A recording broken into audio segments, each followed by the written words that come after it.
Here's to a porn-free 2018. All right, maybe that's a little too much to ask for. Here is to not looking at porn as much as you did last year. Hey, that's kind of optimistic, right? And yet cautious. Hey, welcome. Welcome to the Love People Use Things podcast. I'm Matt Fradd. We've had 5 episodes out now, and I've received a lot of great feedback from y'all. Thanks so much. Today, I want to share with you something a little different. I want to do this from time to time on the Love People Use Things podcast, and that is share with you a presentation from a fantastic pro-love, anti-porn presenter. So today I want to share with you a talk from my good mate, Gabe Deem. Champion Gabe. If you're not familiar with Gabe, you've got to be familiar with Gabe. He's awesome. He's a counselor for teens and kids where he lives in Texas. He's also a recovering porn addict. He had erectile dysfunction. He's a personal trainer, public speaker. Check out his YouTube channel, The Reboot Nation. I think you'll get a lot out of it. And also, so to check out that channel, but also check out his website, rebootnation.org. That's rebootnation.org for more of his stuff. But in this talk, he's going to share with us how porn's affecting us, right? All this science that I keep talking about that's coming out, that's telling us that porn's negatively impacting our brains and our behavior. That's what Gabe's going to share in this talk. Please stick around to the end of the talk. I'm going to share with you how you can get a free signed copy of my new book, The Porn Myth, as well as a bunch of other cool stuff. And as always, I will share with you a cool movement of the week where I share with you a great pro-love, anti-porn movement that's doing fantastic work. Here's Gabe. But I'm going to come at it from a little bit different perspective and talk about the effects on a porn user at a more subconscious, neurological, and physiological level. And my hope today by doing that is to give y'all an answer to a very important question, and that is, what is porn doing to children? What is porn doing to young adolescent users who grow up with this unlimited access to content? In 2011, psychologist Philip Zimbardo gave an awesome TED Talk titled The Demise of Guys. In that talk, he pointed out 2 important things. One, guys were losing their drive and motivation to be successful, maybe get a good job, maybe just achieve their goals, whatever that may be. But he also pointed out that a lot of guys, in increasing numbers, are flaking out sexually with women. They're getting to a point where they're becoming impotent, and they can no longer function with their partners. However, he was not the first to suggest this. In 2007, psychiatrist Norman Doidge wrote his New York Times best-selling book, The Brain That Changes Itself. It's an amazing book. I highly encourage everyone to check it out. In that book, he dedicated an entire chapter on sexuality, chapter 4. And I want to read y'all a quote where he's describing this new phenomenon he was seeing brought on by what he believed was internet porn use and its increasing access. He said, during the mid to late 1990s, when the internet was growing rapidly and pornography was exploding on it, I treated or assessed a number of men who all had essentially the same story. They reported increasing difficulty being turned on by their actual partners, spouses, or girlfriends, though they still considered them objectively attractive. Now, I know what Doidge and Zimbardo, what they were describing is legit and it's true because it happened to me. So I want to give you a little background and context of where I'm coming from. So I'm 28 now, and I grew up as a part of the first generation that could watch whatever we wanted, whenever we wanted, for as long as we wanted, and we could do this all anonymously, and we could do it for free through list sites and later on down the line tube sites. We didn't have to pay for anything, and it was a lot easier than trying to, lift our parents' mattress up and get a Playboy magazine or something like that. But not only did we have unlimited access to all this free, easily available porn, we lacked any education on its potential negative effects. And in many cases, myself and a lot of my friends were told by a lot of sexologists and mainstream media that porn was sex positive and that it would increase our sex lives and lead to more sexual pleasure, or, as I'm sure everyone in this room has heard at some point, spice up the bedroom. Unfortunately, it took me a decade of porn use to realize that that wasn't reality, and that's not what happened in my case. So a few important things about my specific story is I was raised in a very loving, supportive environment. I didn't have any abuse or trauma as a kid. And I had, and the same is true for a lot of my friends, and there was no history of addiction in my family. I turned to porn because I liked it, I was told it was awesome, and I didn't know of any potential negative effects. So I was first exposed to porn at 8 years old. I was playing hide and go seek in my neighborhood with some friends, and I found a Playboy or Hustler magazine. And I knew what masturbation was, so I began masturbating to pictures then. And then fast forward 2 years, I was 10 years old, my family got cable TV, so I would stay up late at night after they thought I went to sleep, and I would masturbate to MTV and BET booty shaking videos, and also watch the, if you can remember 15, 20 years ago, if you were cheap and you didn't want to pay for porn and you watched the HBO porn channels, it was all squiggly, and you would wait for 15, minutes and see if the screen would clear up and you might get a glimpse of a glorious nipple in the top left corner of the screen. Some of y'all might be with me. I don't expect everyone to. But that's what I was doing as a little kid. I was 10 years old doing that late at night. Probably not the best thing for my developing brain, I'm sure, and I definitely came to find that out later. But things got really bad when I was 12, and that's when my family got high-speed internet. So I would ride my bike home from school and watch porn for a couple hours before my parents got home. And by the time I was out of middle school, I had seen just about everything there was on the internet, everything that Haley just described. I was watching, and I was exposed to it at some level or another. And I want to point out something very important. This was a normal part of teen culture. My friends and I at school would pass pieces of paper back and forth with websites of where we could watch free material and give each other tips and tricks of how we could hide it from our parents. Things like clear our history and delete your cookies and maybe pause a download at 99% so it doesn't save to your computer, stuff like that. And we would use file sharing sites back then. And it wasn't just in middle school, things escalated into high school. I went to a school up in Dallas that was one of the first, a part of the first school district to have the great idea of giving all the students their own laptops. So one of the first things we did was figure out how we can get around the block so we could play Super Smash Brothers and GoldenEye and video games. But the next thing we figured out how to do is get around the block so we could watch porn. So you had this scenario of myself and my friends on many occasions watching porn in class instead of getting our education. And we didn't just have it on our laptops, we had it on everything. I had it on my PSP, my PlayStation Portable, and if y'all don't know what that is, it's like a Game Boy. And if you don't know what that is, I cannot help you. And there was actually one instance specifically that I remember. I regret it, but I put my PSP behind my teacher while she was grading papers, and I played porn for the whole class to see.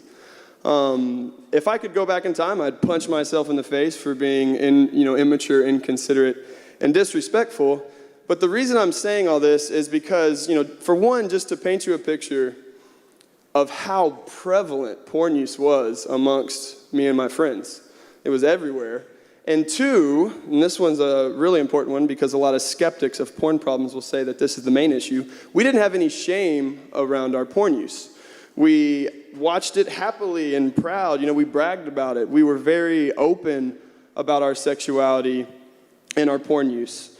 So, looking back, I can see all this now, and I didn't notice it was affecting me at the time. But in retrospect, I can tell that it was affecting our behavior and definitely affecting my sexuality. I became sexually active at the age of 14.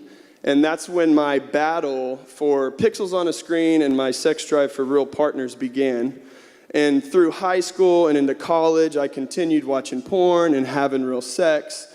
But pixels on the screen ended up winning that battle. My drive for pixels increased and my drive for partners decreased over time, ultimately leading to a time when I was 23 and I went to have sex with a beautiful girl and my body could not respond. No matter how attracted to her I was, which I was very attracted to her, I liked her a lot. And I knew I wasn't nervous enough for that to happen because I had sexual experience and all that. But when we went to have sex, it felt like a completely asexual, like alien experience. Like my body didn't know what was going on. And I could not get the slightest bit of an erection no matter what we tried to do.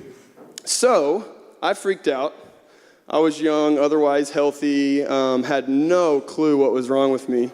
So I did what anyone would do. I got on Google and typed in young guy erection problem. And what I found completely blew my mind. In my search, I stumbled across forums all over the internet with thousands and thousands of guys with essentially the same story. That same story, I don't know if I changed the slide or not. Did I go back? That same story that Norman Doidge was just describing and Philip Zimbardo was describing. They all had the same story, that they used internet porn for several years and eventually got to a place where they could not function with the real partner, even a partner they were attracted to. So it's not the partner's fault. So, long story short, I decided to quit when I realized that was behind my problem. And quitting wasn't easy, but one thing that helped me along recovery was getting educated on the neuroscience behind addiction and the neuroscience behind sexual conditioning and how porn can alter our sexual template in our brain. But I also was staying really plugged into the recovery community, reading stories of successful guys and getting tips and advice from them, and also reading everything mainstream and following the debate of, is porn causing problems or not, or is it really an addiction, blah, blah, blah. I was staying really tuned into that, and I noticed that there was tons of misconceptions out there on the topic.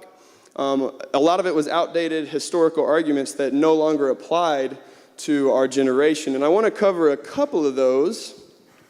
The first misconception, and this is something a lot of naysayers and skeptics will say, is that the people who have porn addiction or porn-induced sexual dysfunctions always have some underlying pre-existing issue that drove them to use porn. Now, as I already pointed out, that wasn't the case for me. I didn't have any abuse or trauma that drove me to porn or shame or whatever, so I was embarrassed to have real sex or whatever. That wasn't the case. We used porn because we liked it, we lacked education, and we were told it was going to increase our sex lives. And then if you just think about it, a teenager or a young adolescent will naturally find porn interesting, pleasurable, arousing. Their adolescent brain is more vulnerable to addiction-related brain changes. The brain's frontal lobes won't fully develop until they're 25 or mid-20s or later. And they also are more vulnerable to sensitization and other brain changes that my man Noah is going to dig into in more depth in a little bit. So their brain is more vulnerable, and yet they have all this unlimited access, and they're chronically consuming it, leading to problems. And they have unlimited novelty. This isn't, the 80s where you could flip through a magazine once and then you can't get shocked anymore after that. We're talking when tube sites took off around 2005 when YouTube was created, you could now have multiple tabs open at the same time, watching 10 different videos of compilation scenes like highlight tapes of the best, most intense parts of pornos, and you could see 1,000 naked girls in a minute. It's a novelty that's never been matched before in human history, so it overstimulates a teenager's brain, or anyone's brain for that matter. And then lastly, the recipe for disaster is they're completely unaware that what they're doing can negatively harm them. So they don't have to have issues to lead to problems. The chronic consumption that kids are doing will lead to problems regardless of that or not. The next one I want to talk about is attractiveness. How can I word this simply? We always hear it talked about in conversations and just over coffee that, I try to compete with the porn stars. You'll hear that from a lot of partners and stuff like that. I can't compete with the photoshopped, big boob, blonde hair, whatever. Just those classic talking points that I'm sure all of y'all heard. Now, I want to say that porn addicts don't watch porn because the attractiveness of the porn stars. Now, to be fair, that might be true when you first start, but as soon as, you become desensitized, you start to seek and search things that become more about the shock, anxiety, fear that it produces in you. It becomes less about looks and more about genre, more about fetish. And then, for me, for example, I escalated into stuff that I was once repulsed by and disgusted by. And I promise you, looks was the last thing, well, not the last thing, but it was definitely not the reason why I was watching porn. I was craving novelty. I was craving a neurochemical rush. And whoever the actress was, I could care less. And this one's huge, and I hope that I can articulate this because I think it's important for all of y'all and what y'all do and if you get attacked by skeptics and naysayers. Let me say this. Moving into the future, our movement is going to be attacked because not all porn is misogynistic. They'll say that, Cindy Gallup comes to mind. She's the creator of Make Love, Not Porn.com. So if you debate her on TV or anything like that, you'll say, porn, we'll use the classic arguments of, porn doesn't teach kids healthy sexuality. It's going to lead to violence, like Haley's saying, and that is true, again, in some instances. But her comeback to that is going to be, not on my website. My website is porn between consenting, loving adults, and it's ethical and it's female-friendly. The good news is we all have a refutation for that, and that's neuroplasticity. Regardless of what genre of porn you're watching, you can wire your brain to it. So whether you're watching loving porn between a married couple or some college couple, or you're watching Homer and Marge Simpson go at it, that's cartoons and it's not real people being exploited, it can rewire your brain and lead to dysfunction. So when I stumbled across those forums, I found that tip of the iceberg, or I found the rest of the iceberg that Norman Doidge just saw the tip of back in 2006. There are now forums all over the internet with hundreds of thousands of guys with my stories or, different backgrounds. It's not just like mine, but we all chronically consume porn and it led to sexual dysfunctions or addiction or morphing sexual tastes. And this isn't just a small problem. Lots of research has been pouring out. Last month, a study by U.S. Navy urologists came out, and they documented this increase in sexual dysfunction among young men. And if you look at the stats, the research that's come out in the last 15 years shows that 2002 and before, ED rates for men 18 to 40-ish were 2 to 5%. And every study assessing young male sexuality since 2010 and after has ED rates around 30%. Now, are all those porn related? I'm not going to make that claim, but I think you can see a direct correlation there. And so let's answer the question. Let's answer the question of what is porn doing to kids? Because it's not just the sexual dysfunctions, there's other things. This is anorgasmia or delayed ejaculation. That can be a precursor to ED. So if you don't have erectile dysfunction yet, you might have difficulty climaxing with your real partner, where it either takes you forever to climax, or you can't, or you have to try really hard. And eventually it just becomes impossible, and they have to finish themselves off with their hand or stuff like that. Then you have erectile dysfunction. That's pretty simple. You can get it up with porn, but you can't without.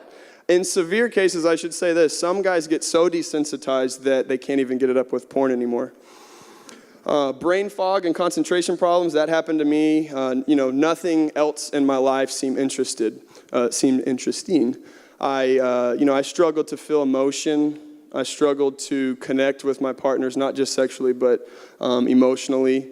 And it just becomes really hard to focus on anything else other than these pornified scripts you have playing in your mind all day, because that was just such a powerful memory and exciting, especially during your teenage years, that, paying attention to biology is the last thing you want to do. You're fantasizing about some girl in the class.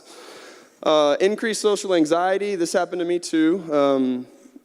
I'm normally a pretty laid-back, chill dude, but in my depths of porn addiction, I became increasingly anxious, felt like all eyes were on me, stuff like that. Declining interest in real partners and real relationships. Now, I want to point out that this happens more like subconsciously. I don't know any guy that would be like, yeah, I'd rather jack off to porn than make love to my sexy wife or something like that. I don't know any guy that would actually say that. But that's what happens, right? So it happens more subconsciously, where you have low libido for real partners, even if you're not aware of it, and you have high drive to spend some fancy time with some pixels on a screen. The last one I'll talk about is escalating into more extreme material. What used to arouse you no longer does the trick. And again, I'm not going to get into the science, because Noah's going to do that. But basically, you start to seek and search more shocking material that ups the ante, ups the neurochemical rush. A survey on Alexander Rhodes' NoFap back in 2012 surveyed 1,500 guys and found that 56% of the users escalated into porn they once considered, let me get the wording right, deviant, right? So they escalated into stuff they were not interested in or considered deviant. Here's an important thing. 24% of those that escalated had shame. 32% of those that escalated did not have shame. So again, no shame around that porn use, even if you're watching some crazy stuff. This is important to point out, again, because if you get attacked by saying, oh yeah, it's just a moral problem, y'all just have shame, y'all are just trying to shame everybody, that's not reality. These guys, like myself and thousands of others on these forums, we didn't have shame and we still got screwed up. So that's important to point out to those haters. Our man Norman Deutsch helps explain how this happens. The content of what the patients, the guys, found exciting changed as websites introduced themes and scripts that altered their brains without their awareness. Because plasticity is competitive, the brain maps for new, exciting images increased at the expense of what had previously attracted them. A study kind of pointed this out in young adolescents. It investigated anal sex and the motivations behind it. It was on 16 to 18-year-olds, and this was in 2014. I want to point out the results. It found that anal heterosex, so this is heterosexuals, not homosexuals, often appeared to be painful, risky, and coercive, particularly for women.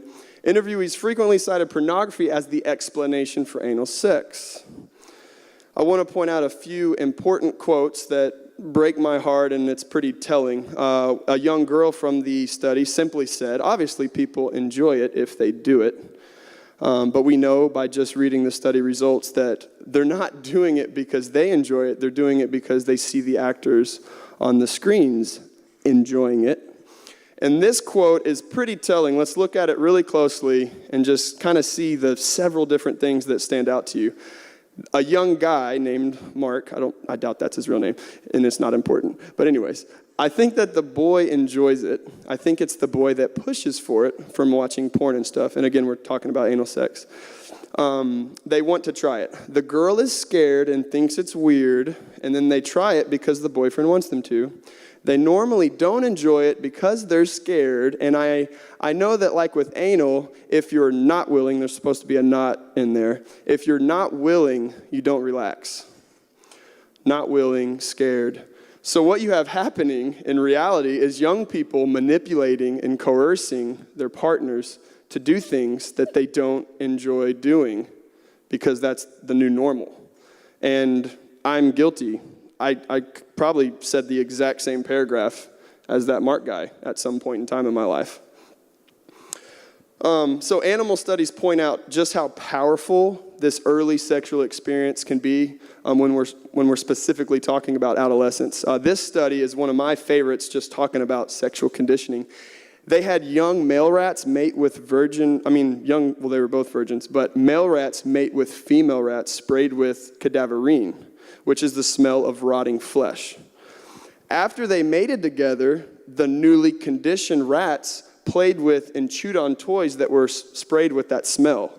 The unconditioned rats that never tied that in with their sexuality, they would run away from it, they were repulsed by it, and they'd stay far away. So this kind of helps explain how you can escalate and wire your brain to pretty weird stuff if rats are aroused by rotting flesh. So do you even science? We get attacked by, just a small minority of vocal naysayers, but they say that there's no evidence for any of this, and that is just absurd. We have now 26 plus brain studies on porn users that are consistent with 170 internet addiction brain studies that all support the addiction model. 26 studies. We usually only cite one or two of them, but there's 26. And we also have 10, not 9, neuroscience-based reviews of their literature. It's coming out faster than my slides can keep up. And we also have multiple case studies that document young guys with unexplained erectile dysfunction and low libido that recover by removing the porn use. So we have case studies. Everyone hear me. There's 3 of them already out that document young guys recovering from ED by removing porn. That's important to realize. And you can find all of those studies listed for your viewing convenience on yourbrainonporn.com. Thank you, Gary. So naysayer talking points. I catch a lot of heat when I'm talking publicly about this. They say I'm full of crap and making stuff up. A couple of their talking points that I just want to point out because y'all might hear them in conversations when y'all talk about this moving forward. They'll say that rates haven't gone up, it's just that Viagra came out and now more men are willing to speak up about it. One big problem with that, these rates are from anonymous questionnaires, not men willing to show their face in their doctor's office. And ironically, in contradicting themselves, they say that, oh no, the problem is actually just too much shame. So they need to decide which way to go with that one. And they'll also say that it's just a refractory period, and this one makes me laugh because it took me 9 months to have successful sex. I don't know any young man that needs 9 months in between rounds. Or they'll say it's performance anxiety. This is shot out by the porn-induced ED test. So the porn-induced ED test is really simple. See if you can get it up with porn, see if you can masturbate without porn. Because if you can't masturbate without porn, you're not nervous because you don't care about sexually satisfying your own hand. And if you can get it up with porn, you don't have an organic problem because simply watching porn doesn't magically make cardiovascular disease go away. I did that test when I first stumbled across this problem. I tried to masturbate without porn. What a novel idea. I haven't done that in a decade because I always had porn every time I did it. And I realized I couldn't. No matter how hard well, I'm not going to get graphic. Reel it in, Gabe, reel it in. No matter what I fantasized about or what I did to myself, I couldn't get it up. But when I ran back into my bedroom, turned on porn, I instantly got an erection. I was dependent on porn to function, and it couldn't be any more clearer. And not only that, I recovered after I gave up porn, so. Okay, I keep hitting the back button, I apologize. So what we have is a public health crisis. Now, I know it's not typically talked about it as this graphic on users or whatever, but it is part of the problem of the public health crisis. Haley pointed out very well that there's other issues here. It's changing not just young users, but the whole relationship dynamic and what young couples think is normal. But if you go on these forums and just type in something like I did, this is an actual screenshot that I just did a little bit ago. I typed in suicide, and I have 26 pages of young guys contemplating killing themselves because they are screwed up by porn. I think I'm about to cry. This is kind of what happened to me when I was recovering. I got really sad, and I went through a little depression. I was screwed up, and I didn't know if I would ever recover. I've never cried when I talk before, and I'm about to. This is really weird. This is a serious issue. Young people are screwing themselves up emotionally, mentally, and physically. Can't believe I'm crying. But there's hope. There's hope. There's hope because, thank you. This is very weird for me. There are now thousands and thousands of success stories all over the internet that Gary has accumulated, and I have some pouring through on my site daily, and I know other organizations have tons of recovery stories as well. But people can recover from this, and it's beautiful, and Norman Doidge's book points this out. The brain can change, and the brain can rewire, so it's not such a depressing message because there is hope, and guys are recovering like myself and Noah and Alexander. We're recovering and getting our lives back. We're getting our zest for life back, not just our sexual function. I'm happy about that, but also just the ability to feel emotions and, just giving up porn. I can't even put it in words, my different perspective on life. I originally quit so I could have tons of sex, but as my brain changed, I started to feel more empathy and emotion, and I'm here now, so it's pretty crazy what it can do. So solutions are always good to end with. I think we need to raise awareness, get this information out there, share it, so that people can make informed decisions. I myself, and some of y'all can disagree with me, whatever, but I'm not for banning. I think education is the key. I want to raise awareness.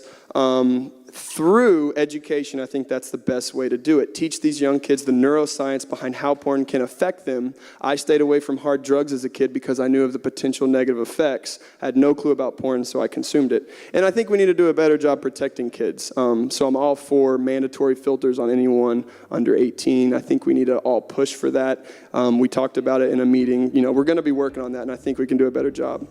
Again, I'm just thankful to have this opportunity to share. I think in the future we'll look back on this time in humanity's history, this pivotal moment, and we're going to say, how foolish they were for having children have unlimited access to the internet with little education. So help me, help you raise awareness and educate the world so that that doesn't happen. So I've been doing this work. By the way, I hope you enjoyed Gabe's talk. I've been doing this work for several years right now, and I've had the absolute pleasure of working alongside people that I thoroughly disagree with in other areas that I'm super passionate about. All right, and I share that because maybe Gabe said some things that you disagree with. That's okay. I think it's okay that we disagree with each other. We can't have this mentality that either we agree on every important issue or we refuse to unite on this particular important issue. And so one of the groups that I want to recommend today is the National Center on Sexual Exploitation. You can find them at endsexualexploitation.org. But in particular, what I want to talk about is their fantastic summit. They have a summit coming up this April called the Coalition to End Sexual Exploitation, and it is fantastic. I've gone for the last few years. It's my hope to get there this year as well. Check them out. Because what you're going to find is a whole group of leaders from all different worldviews are going to gather together under this one belief that the world would be better without sexual exploitation. All right, so what I want to do is tell you about how you can get a bunch of free stuff right now. So a lot of people want to support the work that I'm doing. I travel the country. I speak to literally tens of thousands of university students, young adults, and you might want to support the work that I'm doing. A couple of things that I want to do is I want to create this great little booklet and print them in bulk so I can leave them with the teens and college students that I speak with. I also want to create a Love People Use Things card, almost like a credit card that you sign the back of to kind of commit to fighting porn. But I need your support, and so I want to invite you to become part of the Love People Use Things campaign, just for $10 a month. And by doing that, here's what you get in return. You get a free copy of my book, The Porn Myth, Exposing the Reality Behind the Fantasy of Pornography, which I will sign. I'll send it to you wherever you live. You'll also get a copy of an excellent book called Equipped, Smart Parenting in a Sexualized World. If you don't need it, someone you know definitely does. You'll get a month of Covenant Eyes for free. I'll also send you a free Love People Use Things sticker. And you'll get 25% off our Love People Use Things tee, which is really cool. You'll also have free access to our live streams that we will be doing soon. We're going to be having live streams for men, live streams for women, live streams for both men and women. There'll be different presenters giving these different talks, and also for parents to give you the education you need. So if you're not part of the Love People Use Things campaign, you're really not getting the full experience. So to become a supporter, go to lovepeopleuseThings.fm. That's lovepeopleuseThings.fm. Click support, and there it'll take you to Patreon. Give $10 a month, and the first of every month I ship out all that stuff to the people who supported me the month prior. So thank you so much for your support, and thanks for tuning in. We'll chat with you next week.